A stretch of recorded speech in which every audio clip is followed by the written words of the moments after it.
आंदोलन होगा कि जो 15% आबादी है, इस 15% आबादी को रिजर्वेशन दिया जाए और वो 15% दिया जाएगा, उससे ज्यादा नहीं दिया जाएगा। अब इस बात पे भी संघर्ष होगा। अगर ये जंग है तो जंग ही सही, इस बात पर संघर्ष होगा। बहुत दिन अन्याय झेल लिया, बर्दाश्त कर लिया, अब नहीं होगा। मेरा इस शोषित पीड़ित समाज के जो लोग हैं, जो बाबा साहब डॉक्टर अंबेडकर को मानने वाले लोग हैं, मानवर साहब काशीराम जी को मानने वाले लोग हैं, जो बहुजन समाज के लोग हैं, उन सबसे मेरा निवेदन आग्रह है, इकट्ठे होइए और लड़ाई आर पार की होगी, चाहे जो भी हो। किसी को डरने, किसी को दबने, किसी को भी किसी तरह से झिझकने की जरूरत नहीं है। ये हमारे हक का मामला है। ये देश किसी के एक का बाप का नहीं है, ये देश हमारा है, हम सबका है और अपना हिस्सा हम लेके रहेंगे। और हमारे इस हिस्से में कोई हस्तक्षेप करे, ये हम बर्दाश्त नहीं करेंगे, किसी भी कीमत पर बर्दाश्त नहीं करेंगे। कि समाज के जिन वर्गों को वर्गीकृत किया गया है और जिन्हें यह समझाया जा रहा है कि तुम्हारा जो आरक्षण है ये लोग खा रहे हैं, ये जाति खा रही है, हकीकत क्या है अब इसको सुन लो। कौन किसका आरक्षण खा रहा? वैसे तो आरक्षण अब रहा ही कुछ नहीं, क्योंकि सब कुछ तो निजी हाथों में दे दिया। 4th क्लास की जितनी भी भर्तियां हैं सब ठेके पे दे दी गई और उसके ऊपर 2nd क्लास की जो है, वो 3rd क्लास की जो है, 4th क्लास की पूरी ठेके पे दे दी गई। 3rd क्लास की जो है उनमें भी कॉन्ट्रैक्ट पर अब होने लगे।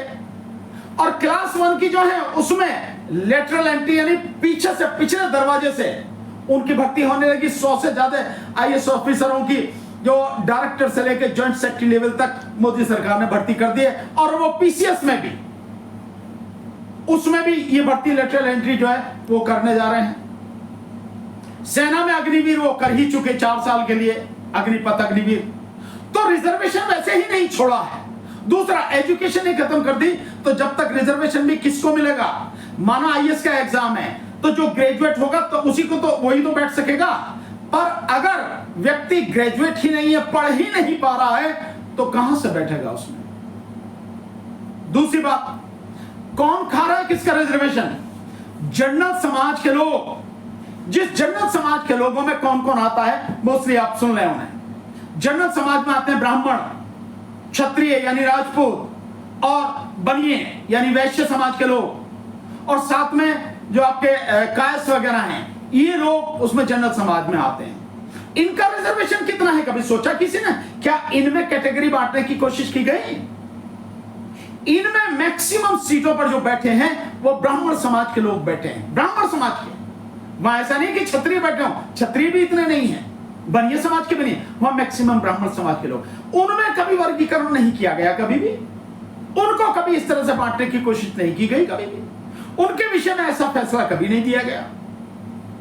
तो वो लोग कौन है? जो जनरल समाज के जो लोग हैं, ये कितना आरक्षण खा रहे हैं डिक्लेयर नहीं है, लेकिन 22.5% आरक्षण एससी और एसटी का, 27% आरक्षण, जबकि ओबीसी की जो पॉपुलेशन है वो पॉपुलेशन मंडल कमीशन के हिसाब से 52% है, बट 52% की बजाय उनको 27% लगभग आधा दिया गया।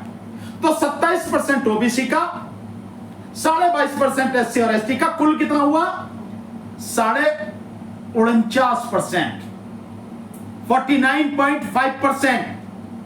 और बाकी का जो है 50.5% यानी 50.5%, कौन है इन 50.5% में? वो लोग जनरल समाज के लोग जिनकी पॉपुलेशन मात्र 15% भी नहीं है, आज की तारीख में 15% भी नहीं। उन 15% के पास में इतना सब कुछ ये है। और इसके साथ साथ उसी जनरल समाज के लिए जिसकी पॉपुलेशन 15% है, गवर्नमेंट मोदी सरकार ने कानून बनाया, 10% आर्थिक आधार पर दे दिया, और यही सुप्रीम कोर्ट, इसी सुप्रीम कोर्ट ने वो 10% आरक्षण फाइनल कर दिया कि हाँ ठीक है, उसको कह दिया ठीक है, जबकि वो गैर संवैधानिक था, गैर संवैधानिक है, बावजूद उसके कह दिया सही। क्या ये माना जाए कि सुप्रीम कोर्ट में जो लोग बैठे हैं अगर वो भी इस तरह की अन्यायपूर्ण मानसिकता रखते हैं, तो न्याय किसको मिलेगा? कैसे न्याय मिलेगा? ये जजमेंट कुछ कुछ ऐसा ही नहीं है जैसा बाबरी मस्जिद के विषय में जजमेंट था, जहां आज राम मंदिर बना है। बाबरी मस्जिद वाला जो फैसला था लगभग उसी तरह का नहीं है। सो रिजर्वेशन कौन खा रहा है? 50.5% वो 50.5% और 10% आर्थिक आधार पर, कितना हो गया? 60.5%। यानी जिनकी आबादी मात्र 15% है, उनके पास में 15% भी आज की तारीख में नहीं होगी, पर फिर भी मान लो 15%, उनके पास 60.5%। अब कह सकते हैं कि भाई ये तो उसी में से दिया 50% में, चलो मान लेते हैं उसी 50% में से भी अगर है तो फिर भी 50.5% है ना इतने लोगों के पास में। और देश के संसाधन किसके पास में है? भुखमरी के कगार पर कौन है? यानी जो पूरी तरह से मजबूत है, हर तरह से मजबूत है, जिनके पास सत्ता है, जिनके पास बिजनेस है, जिनके पास मीडिया है, जिनके पास में जमीन है, जिनके पास में एजुकेशन है, तमाम संसाधन है, उनके लिए सब कुछ है। उनके लिए कोई इस तरह की कोशिश नहीं, उन्हें बांटने की कोई कोशिश नहीं है। मैं नहीं कह रहा हूं कि उन्हें बांटा जाए, बिल्कुल जरूरत नहीं है, लेकिन बांट किसको रहे? भूखों को, जो पहले से ही मरे हुए हैं, उनको और गर्त में ढकेलना चाहते हो।